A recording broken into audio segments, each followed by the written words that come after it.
Tudo bem, investidores? Os REITs de escritório vão falir? Será mesmo verdade? No vídeo de hoje, nós vamos falar um pouco mais sobre esse setor que está passando por uma das maiores crises desde que os REITs existem, né? Eu diria que hoje é um dos setores mais arriscados que a gente tem para investir em virtude da volatilidade que ele possui. Antes de mais nada, se você não conhece o nosso canal, não deixe de se inscrever, ativar o sininho. Temos também o nosso site, centraldoreit.com.br. E no vídeo de hoje nós vamos falar especificamente sobre esse setor que tem gerado um pânico geral em todos os investidores, que é o setor de escritório, especialmente nos Estados Unidos. E na verdade não param de chegar notícias, né, ruins que deixam ali os investidores tanto preocupados. Charlie Munger, por exemplo, que é um dos maiores investidores dos Estados Unidos, aí, da Berkshire, todo investidor conhece, né? Fala que hoje os bancos regionais estão cheios, né, de dívidas podres ali, ou dívidas ruins, principalmente do setor imobiliário de escritório dos Estados Unidos. A Exame, recentemente, fez uma publicação falando, né, que a retração das Big Techs deixa um rastro de escritórios vazios nos Estados Unidos.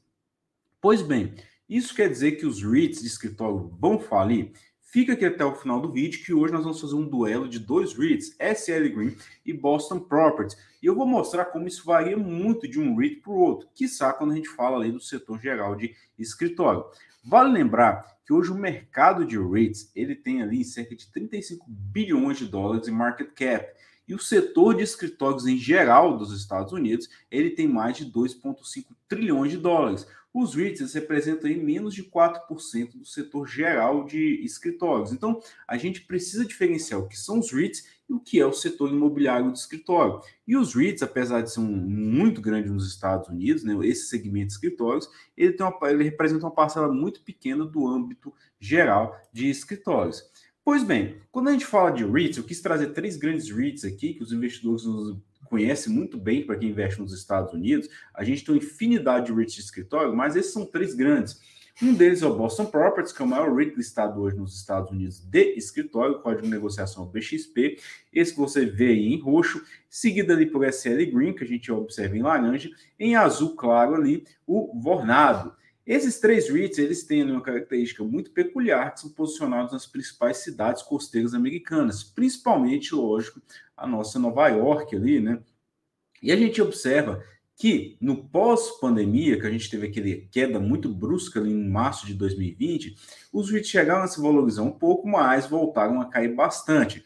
Chama atenção para vocês que desses três REITs, a gente observa que Boston Properties foi o que teve a menor contração ali no seu valor. E vocês vão entender por que isso acontece e a gente pode extrapolar isso um pouco aqui para o mercado imobiliário em geral. Primeiro ponto aqui que eu ressalto para o investidor é a atividade de leasing, né? Por que a atividade de leasing é importante? Quando você tem muito inquilino renovando esses contratos aqui, a tendência natural é você haver uma demanda grande por escritórios, e é lógico, o mercado trabalha com oferta e demanda. Se a oferta não está subindo tanto assim, a demanda sobe, e aí a gente observa que o valor dos aluguéis sobe. O crescimento no valor dos aluguéis é essencial, afinal de contas, o crescimento no valor dos aluguéis ele vai refletir lá no final da ponta do crescimento do dividendo que você, investidor, recebe. E que chama atenção aqui para vocês que, olha só, a atividade de leasing aqui nos Estados Unidos, como ela acompanhava até março de 2020, ela teve uma queda brusca, voltou a subir ali, né, do fundo do poço, mais de 37% até ali meados de 2022 e começou a recuar novamente com o aumento de taxa de juros nos Estados Unidos e um desaquecimento na economia. E essa atividade de leasing, ela se assemelha muito aqui com o que a gente observa na cotação desses REITs. A atividade de leasing sobe, a cotação sobe, a atividade de leasing desce, a cotação dos REITs desce. Isso é o que a gente vai observar no movimento de curto prazo desses REITs. Pois bem, vamos falar aqui o que a gente precisa observar em um REIT de escritório antes de começar a investir, né? Como isso muda muito de caso para caso. E olha que eu vou trazer dois grandes REITs aqui para vocês nesse nosso duelo. Um é o SL Green, que faz pagamento de dividendo mensal, muito querido pelos investidores, tem um yield elevadíssimo hoje nos Estados Unidos, né? E como a gente precisa observar a distribuição geográfica deles. Primeiro ponto, a gente tem nos REITs, tanto os REITs ou qualquer setor imobiliário de escritório nos Estados Unidos, a gente precisa observar como ele é distribuído geograficamente em âmbito nacional e em âmbito micro, ali dentro das cidades. Uma das principais distribuições que a gente tem são CBD, que é Central Business District, né? A gente vai citar ali Manhattan, por exemplo, os centros ali, comerciais ali no centro de Miami, Boston, assim por diante, e a gente tem escritórios que ficam um pouco mais afastados dos centros da cidade, escritório de menor qualidade. E são esses escritórios de menor qualidade que têm gerado muito problema ali com relação à dívida dos bancos, principalmente em relação aos bancos comerciais. Falando de distribuição geográfica, eu vou tratar aqui com vocês como tem sido a atividade de leasing ali, né, de aluguel ali, nos últimos 3 anos em diversas cidades ao redor do mundo. A gente observa que, apesar do setor de escritório nos Estados Unidos passar por uma certa dificuldade, em determinadas outras cidades ali, como Seul, a gente observa Berlim, Amsterdã, Londres, né, Paris, essas atividades elas ainda estão mais ativas, né? A gente observa ali que o aumento ali principalmente do índice de reajuste de aluguel tem sido substancial em algumas regiões. Outras nem tanto, né? A gente observa ali que São Francisco tem sido uma das que mais sofreu ali nos últimos anos. Nova York ainda está em queda, né? Está quase no 0-0 quando a gente faz essa comparação. Mas mesmo nos Estados Unidos, cidades como Dallas, no Texas, Austin, San Antonio, Houston, elas ainda têm apresentado uma atividade de reajuste de aluguel no setor de escritório um pouco mais atrativa. E aqui a gente surge com alguns REITs, né, como é o caso do Cousin Properties, que eu não vou trabalhar com ele aqui com vocês, mas o código de negociação dele é CUZ, vale muito para o investidor que gosta de setor de escritório, dá uma olhada. Outro REIT é o Highwood Properties, HIW, no código de negociação dele. E essa distribuição geográfica é importante porque ela determina muito a taxa de ocupação dos imóveis. A gente observa aqui um gráfico da Castle, né, que ele faz o acompanhamento da taxa de circulação nos imóveis nos últimos trimestres, ali nos últimos anos. A gente observa que taxa de circulação é diferente de taxa de ocupação. Você pode ter um imóvel totalmente ocupado, mas que não está sendo ali utilizado. Vou exemplificar aqui para o investidor. Eu tenho um imóvel de escritório, que eu fiz um aluguel de 10, 15 anos ali, por exemplo. O inquilino vai pagar o aluguel até o vencimento desse contrato, mas ele não está utilizando todo aquele imóvel. Às vezes, metade do imóvel está ali vago. Quando o contrato finalizar, certamente o inquilino não vai renovar o contrato ali com todo aquele espaço. Ele vai, no mínimo, reduzir o espaço ou talvez até entregar o imóvel. E isso gera muito receio no mercado.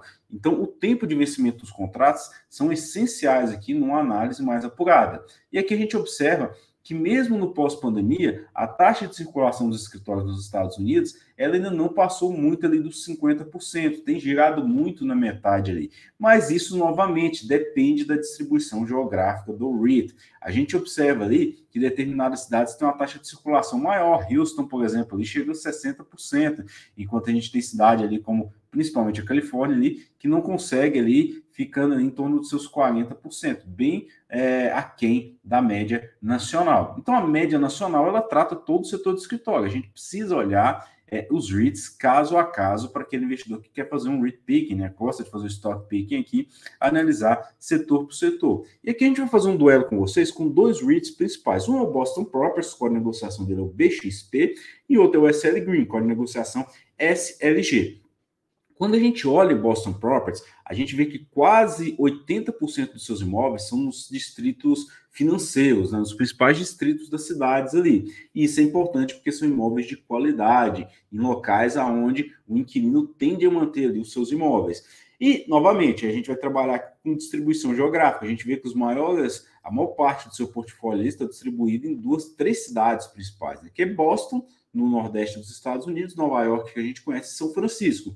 Inclusive, a grande queda de Boston Properties tem sido em função do seu portfólio posicionado em São Francisco, mas que são os melhores prédios da cidade de São Francisco ainda. E a gente tem o Washington. A gente vê que o portfólio de Boston Properties ele é um pouco mais diversificado do que quando a gente compara aqui com o SL Green, que é exclusivamente Nova York. Quando a gente tem um REIT focado exclusivamente em uma única região, existe um ponto positivo, né? Porque esse REIT ele vai ser muito especializado naquela região. Se aquela região estiver indo bem, esse REIT costuma performar bem melhor do que a média do mercado.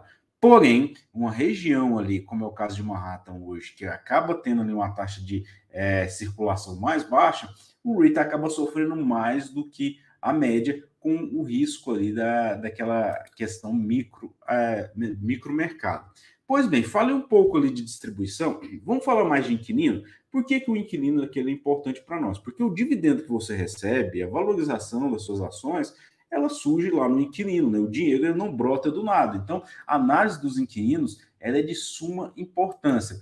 Falando dos REIT de escritório, a gente vai tratar um tipo de análise aqui que é um pouco diferente de uma análise de um REIT de data center, que é diferente de uma análise de um REIT de torre de comunicação, self-storage, residencial. As análises setoriais nos REITs, elas diferem muito de um para o outro. E hoje eu vou tratar aqui com vocês especificamente o setor de escritório.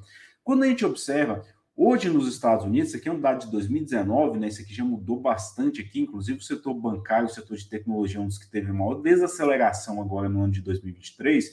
A gente observa que os setores que têm maior atividade de leads ali é o setor financeiro, seguido pelo setor de tecnologia e o setor de legal service, que é principalmente ali escritório de advocacia, né? Seguido ali por diversos outros setores. Mas chama a atenção desses três principais aqui: o setor financeiro, o setor de tecnologia e o setor de serviços legais, legal service aqui. Falando aqui de SL Green, que é o que está aqui na tela para vocês, a gente observa que a maior porcentagem de seus inquilinos ainda é do setor financeiro. Isso mudou muito, né? 1990 para 2019, eles ainda reduziram ali essa quantidade. Vale lembrar que Nova York é o coração financeiro do mundo, né? Lá a bolsa de valores, a maior bolsa de valores do mundo, as duas maiores do mundo estão em Nova York, e isso afeta, lógico, a maior parte dos bancos e corretores estão concentrados ali também nessa cidade. Mas esse REIT vem tentando diminuir a sua posição ali em base de inquilino nesse tipo de serviço aqui, porque, novamente, é um dos que mais vem desacelerando junto com o setor de tecnologia. Isso acaba sendo um risco para o investidor, né?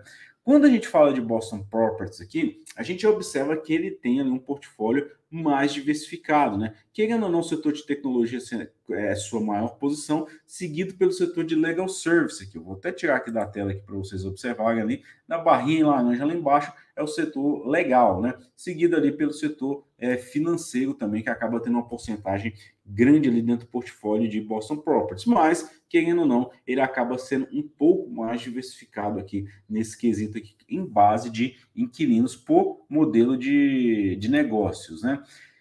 E outro problema que a gente tem hoje, né, no setor de escritórios, é que cada vez mais se utiliza uma metragem quadrada por funcionário, né?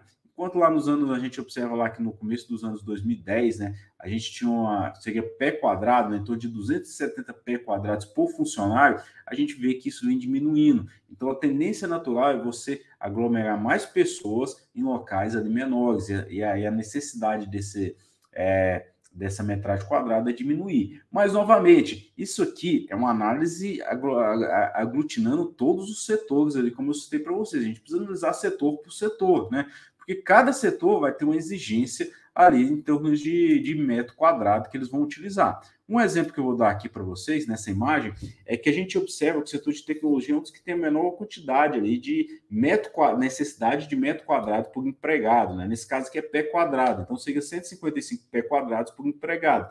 Enquanto no serviço de legal service, no serviço de biotecnologia e escritórios locados para o governo federal, a gente observa que existe uma necessidade maior ali de pé quadrado por funcionário. Então, quando você aluga para esse tipo de inquilino, é normal que esse inquilino vai demandar mais metragem quadrada de escritório do que outros setores. Por isso que é importante, em uma análise de inquilino aqui, a gente saber quais são esses inquilinos. Eles tendem a manter ali aquela taxa de circulação dentro dos seus escritórios. Porque a taxa de circulação do escritório, ela pode ser diferente, né? Às vezes você tem um serviço de legal service que tem uma taxa de circulação menor, mas na hora de renovar o contrato, ele vai renovar o seu contrato cheio. Já um setor de tecnologia, se ele não utiliza todo o seu espaço, é natural que ele vai entregar e vai mandar o seu funcionário para trabalhar no home office, enfim. Assim acontece com diversos outros setores. O setor bancário também é um que tem tido, vem apresentando essa tendência ali de renovação menor dos seus contratos. Por isso que a base de inquilino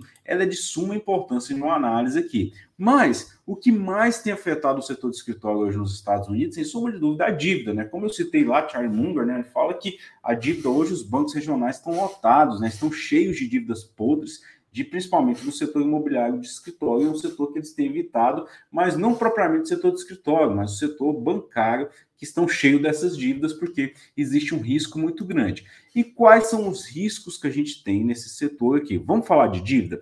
Não só a dívida EBITDA, né? Porque quando uma dívida EBITDA dele é muito grande, hoje o SL Green tem uma dívida EBITDA de quase 15 vezes, torna um risco enorme para dentro do REIT, enquanto Boston Property tem uma dívida um pouco mais controlada. Nesse cenário macro que a gente tem hoje, como eu mostrei para vocês, a tendência natural é com que esses inquilinos, né, que eles não utilizam ali seus imóveis, eles entreguem esses imóveis, e é lógico, a gente vai ver ali que os REITs não vão conseguir imprimir um reajuste de aluguel como demais outros setores. Ao contrário, às vezes ele precisa até reduzir ali o aluguel para manter o seu inquilino ocupando o imóvel. Isso tem acontecido já desde o ano de 2020, ali, o auge da pandemia. Mas a dívida, ela é essencial na nossa análise aqui. E um dos principais fatores que a gente tem na dívida é o prazo de vencimento dessas dívidas. Um exemplo aqui, quando a gente olha para Boston Properties, a gente vê que cerca de 20% da sua dívida vence agora nos próximos 3 anos. E uma dívida com prazo muito apertado de vencimento significa que o REIT vai precisar renegociar essa dívida, ele vai precisar contrair nova dívida. E como o Charlie Munger falou lá, está complicado você fazer refinanciamento de dívida, principalmente para o setor de escritório. Quando a gente olha para a Boston Properties, a gente vê que 20% da sua dívida está no curto prazo. O curto prazo que eu sei é 3 anos aqui, né? A maior parte da sua dívida ali, né, quase 80%, vai vencer ali depois de 2025. Isso é importante porque isso dá um fôlego para o REIT renegociar sua dívida e, principalmente, não aumentar o custo dessa dívida. Quando a gente olha a taxa ali que o REIT paga nessas dívidas, a gente vê que não é muito baixo, né? Algumas 3,1, 2,5 dívida de longo prazo. Isso permite com que o REIT tenha prazo para respirar. É como se eu tivesse fôlego para pensar e esperar o ambiente macro se estabilizar. Como ele não tem um volume de dívida muito grande para vencer nos próximos 3 anos, isso permite com que o REIT tenha paciência para fazer renegociação dessas dívidas. E um dos fatores mais preocupantes que a gente tem hoje no setor de escritório é o aumento da taxa de juros nos Estados Unidos. Os bancos não querem mais fazer dívida em taxa fixa, eles preferem dívida em taxa flutuante, porque se a taxa de juros continua subindo, o custo dessa dívida sobe também, sobe para o REIT e, é lógico, aumenta os ganhos aí do setor financeiro. Quando a gente olha para Boston Properties, a gente vê que, apesar disso tudo, né, a sua dívida saiu ali de 2022, que era 1,9% em taxa flutuante, para 8% agora em 2023. É pouco, mas querendo ou não, é uma dívida em taxa flutuante ali que pode aumentar o custo da dívida para o REIT ali. E é lógico, se o custo aumenta, o REIT acaba sendo obrigado ali, inclusive, a pagar, a não aumentar os seus dividendos, mesmo que o seu lucro aumente.